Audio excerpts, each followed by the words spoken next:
Doing any good? Good on you. At least you're fucking out and about. That's the main thing. You're welcome, viewers. Reverend Dr. J.W. Morrison, theologist. It's cold this morning. Well, we're out for our paddle. Sun's just come up. We have logged on to Marine Rescue Central Coast. We have a half an hour paddle ahead of us. Wind chill factor is probably, I'd say, 6 degrees Celsius. Water temperature, I think it's around 15-16 degrees, cold. Subject, emotional incest and PTSD, post-traumatic stress disorder. Now that sounds melodramatic, doesn't it? It sounds, well, how could something like that cause post-traumatic stress disorder? I'll tell you how. Let me just lay a foundation.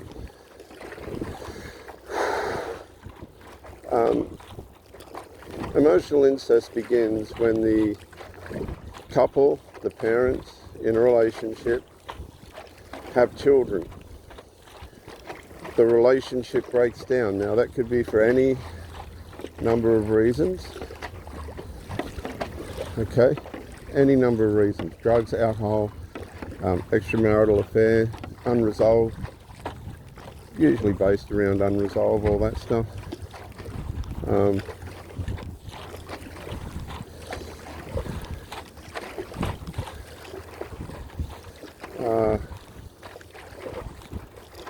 And of course the relationship, intimacy starts to wane or at least go twisted.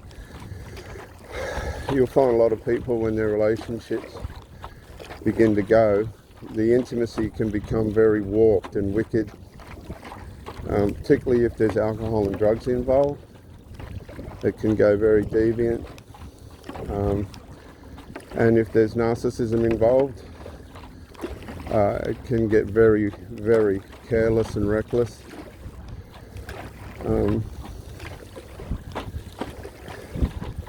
And of course, as this manifests and grows, the breakdown, one or both of the parents will turn to the children as a means of consolation. They'll begin to confide in the children with their personal details.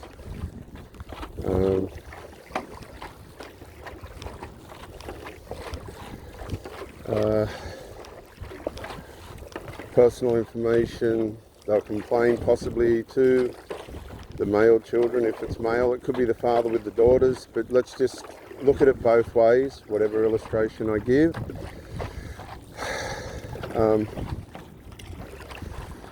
They'll share intimate details. The mother might say to the adult men, father can't perform in the bedroom anymore. Or the father could complain that the mother's just not adequate anymore. She's nothing but a drug addict. And all this sort of stuff.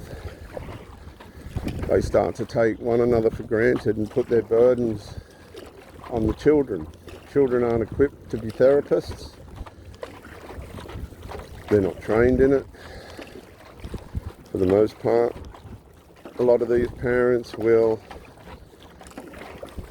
pass their habits onto their children and then feel the shame and guilt of their dirty habits being passed onto their children, and then say the father's an alcoholic. Well, the young adult boys will want to drink alcohol, but it doesn't. See, alcohol doesn't mix with everybody, and neither does dope or tablets. And this then has an adverse effect on the whole structure, the whole psychological structure of the domestic environment. The family members will start to turn on one another. They haven't got the answers to the problems, because the problems are substance related, which are a whole issue within themselves. Now the problems have gone extra psychological, in the fact that the boundaries around the parent relationship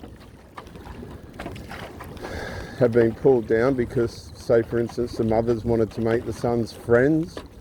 They're now making their children friends, and they're all partaking in the dirty habits, and everybody's just in this big communal, narcissistic communal environment.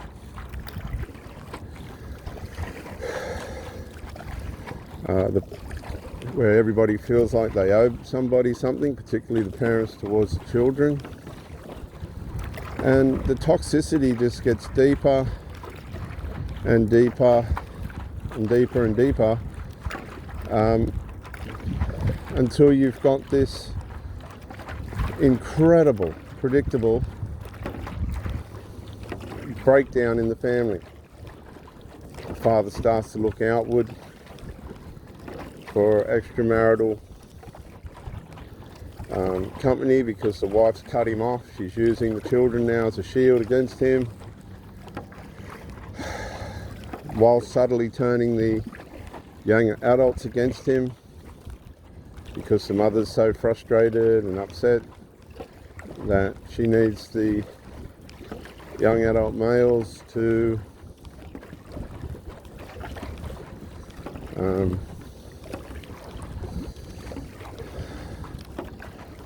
shield her from the father. The father's slowly being etched out, which suits the young adult males, because one of the they could be a stepfather. So the man's really got his hands full now, because he's got a mutiny going on. A lot of these people have Christian backgrounds, but they're of narcissistic nature. And while all this is happening, there's post-traumatic stress disorder being given way in the minds of these people. They'll become medicated. They'll end up with all sorts of bodily problems, motor neuron disease, motor neuron disease, mind troubles, anxiety, depression, other types of trouble. They become narcissistic, hateful, vengeful, destructive. And then the parent will start to program these children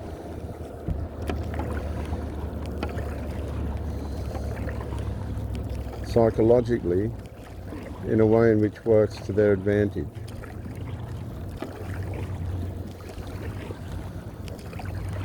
In a way in which works to their advantage.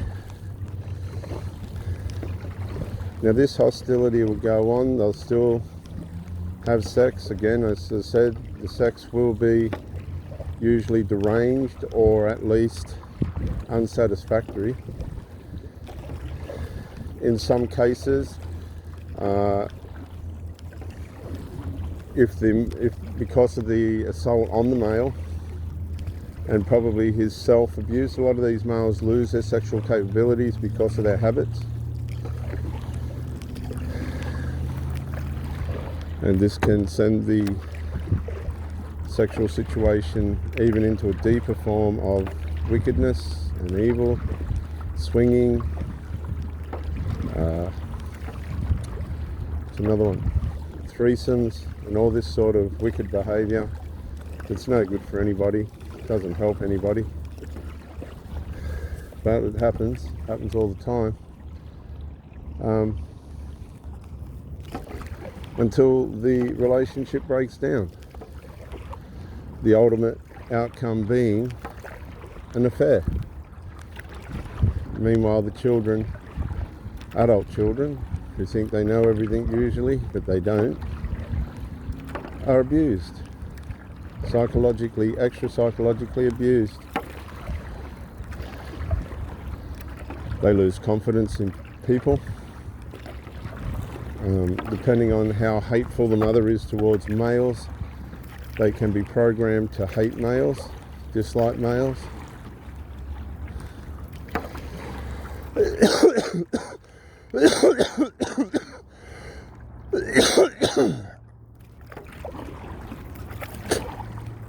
Sorry viewers, I'm still on this cough. I've been getting antibiotics for it now. Gee, it's been a bad cough. They call it the 2023 yo-yo flu. I'm so sorry, but I've got to keep doing things or nothing gets done. So it can get very degenerative. It's very unhealthy and extraordinarily toxic. While all this is happening, the emotional incest is conceived and being birthed and maturing. The mother now has replaced the husband with the adult children as the partner. The mother may have external relationships now that the husband's been pushed out, and this in turn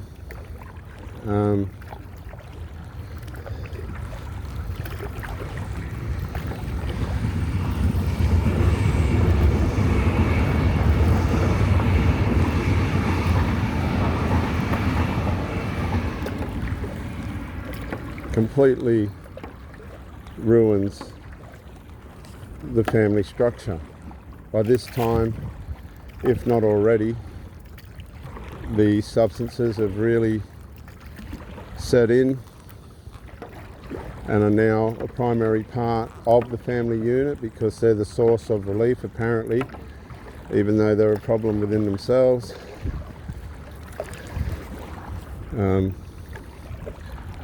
And the cycle just goes round and round and round and round. Now we've got the next generation are addicts. They've been parentified. They're now, although the mother, if it's the case of a mother, she will run after them like a wife. She's given them the authority as the parent in the house. These people will often be stunted in their progress in life. They'll often be stunted, and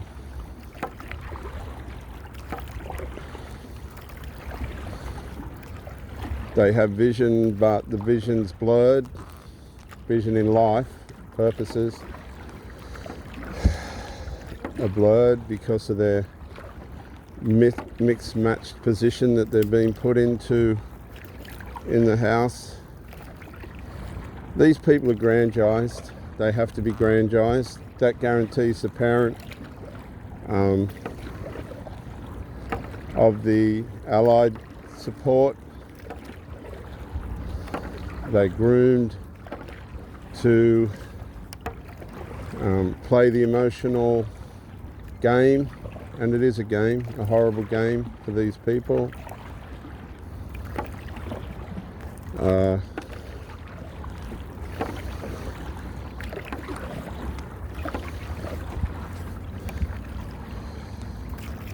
If one of the adult sons decide they want a girlfriend by chance, they force themselves, if they can, get away from the connection of the mother.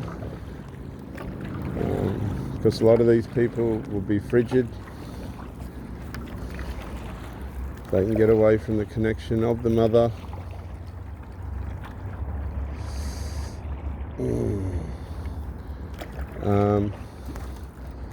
And meet someone that usually is short-lived because they have a conscience of guilt and shame and a sense of betraying the mother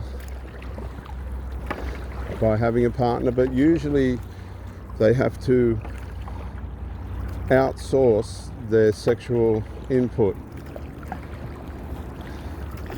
And this includes the mother once the husband's been ridden of. These people are very broken. Their self-identities maintained by the things that they do for others. They run around doing things for everybody else and forget about themselves, as it were. Their priorities are all over the place. They're very self-centered. Even though they seem to do lots of charity, it's usually for money. It's not usually charity in the real sense.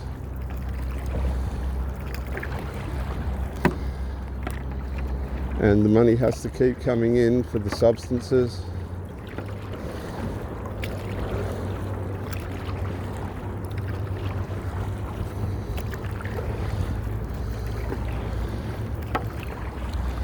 I've been with a couple of these women and they pride themselves on how they can cook.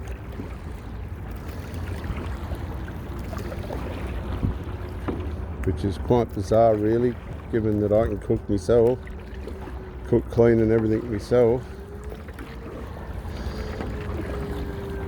You'll find when you get involved with these people, it'll all start off very narcissistic like, in the sense of you'll be love bombed.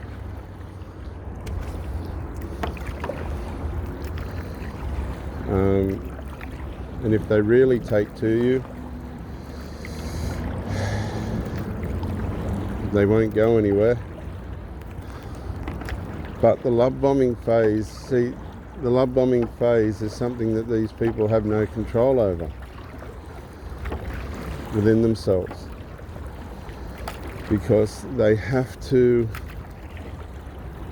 at the mercy of their nature, the condition of their character and the condition of their psyche. Now this person's just ridden away the husband, but is still culturalized by soul tie to this person's idealism of a relationship, which was abuse. Alcohol abuse, negligence that comes with that, and the perversion and carelessness that is associated with all that.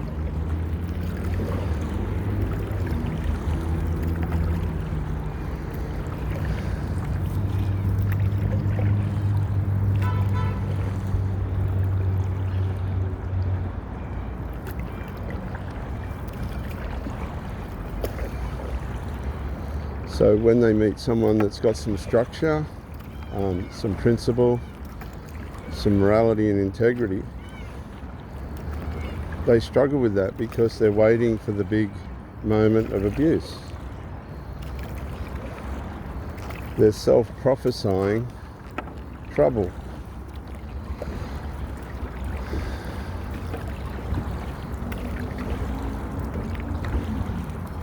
Psychologically, they believe that there's going to be trouble.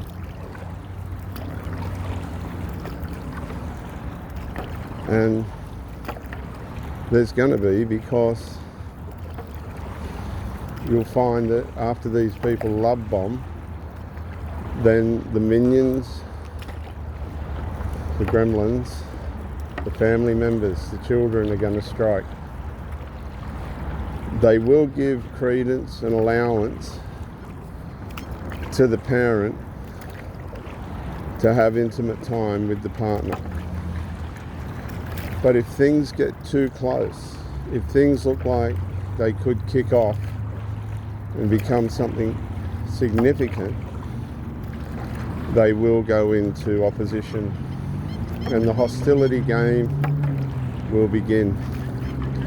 Now, as soon as a family member, listen very carefully if you're in a relationship like this, as soon as a family member goes into hostility and the person that you're with doesn't confront it, that's the first sign of emotional incest, because it will have the dominion over that person's life that you're with. You're just a third wheel. So if the person doesn't confront the hostility with some pushback in respect to who you are, right, and they just sort of leave it latent, that's the beginning of what could be, if you don't deal with this properly, post-traumatic stress disorder.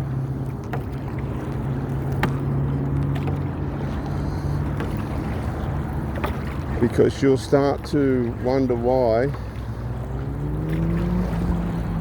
this person isn't dealing with the hostility. Why are they sleeping with you, yet allowing the family member, probably usually one of the adult sons, to have this idea that you are against them or you have some kind of problem with them and this kind of thing. Now, I've run into this a couple of times, and it'll go way over your head and it'll go way beyond reality. It will be relentless, crushing and confusing, in the sense that you won't be able to work out why, if you're with the mother or the father, why they're not disciplining the out of sorts adult child. And there's a simple reason for this: emotional incest. They have made this child like this. If they push back against the child, then they're undoing excuse me, they're undoing the bond that's been built over decades between each other. Now, they've already jeopardized the attitude towards them with the child by bringing an outsider in, and as I said, they'll give credence for a certain amount of that to allow the parent to get some sexual intimacy, because the child can't provide that or shouldn't be providing that. It does happen.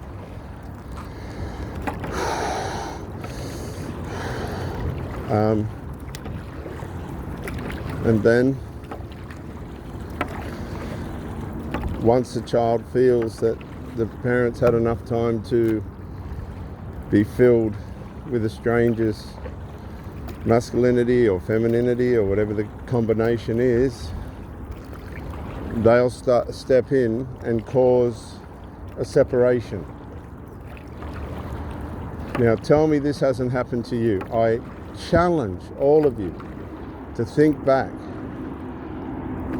to the child causing a separation or the parent causing a separation, right? A drama. And it can be anything, right? It can be anything. It's even down to parking your car behind their car or something stupid and immature.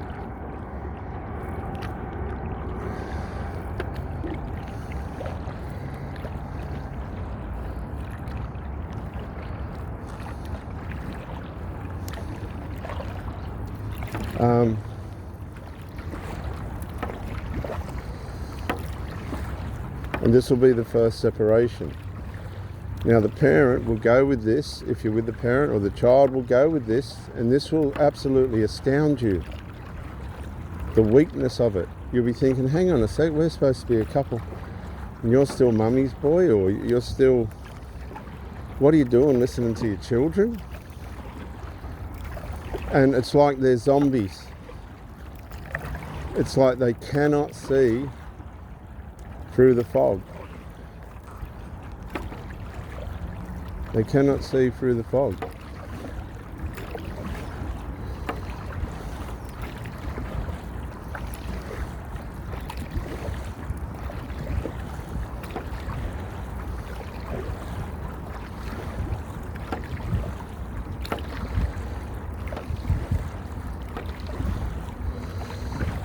And this is why you'll end up with your mind now will start to be entrained into wondering whether you're the problem or not.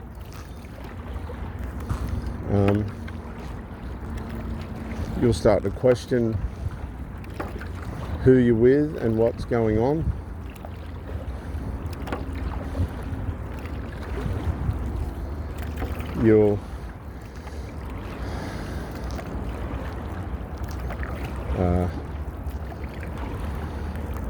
And at this point, if I was you, what they'll try and do is they'll try and engage you in the fantasy, right? They're going to try and engage you into reacting to their fantasy. Do not react to the fantasy.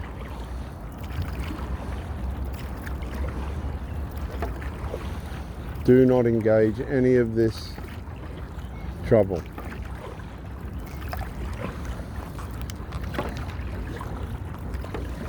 Do not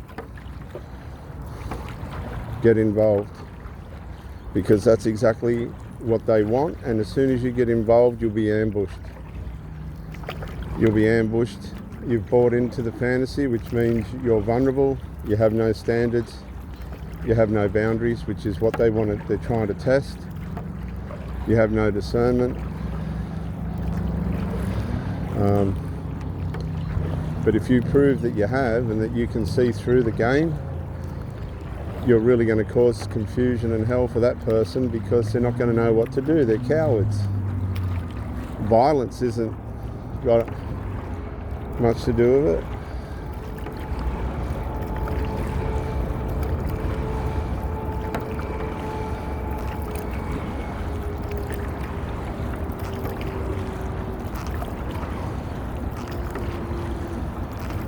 It's never about violence. All you've done is come along to have a relationship which the person wanted, and now it's all skew with because of their emotional incest in the family, and you won't beat it. As soon as there's unresolved, as soon as the person that you're with does not resolve the issue with those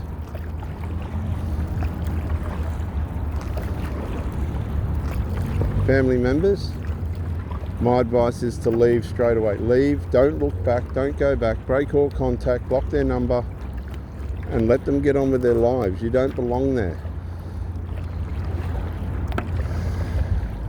They run their own therapy system, which doesn't help anybody. It only brings harm and destruction.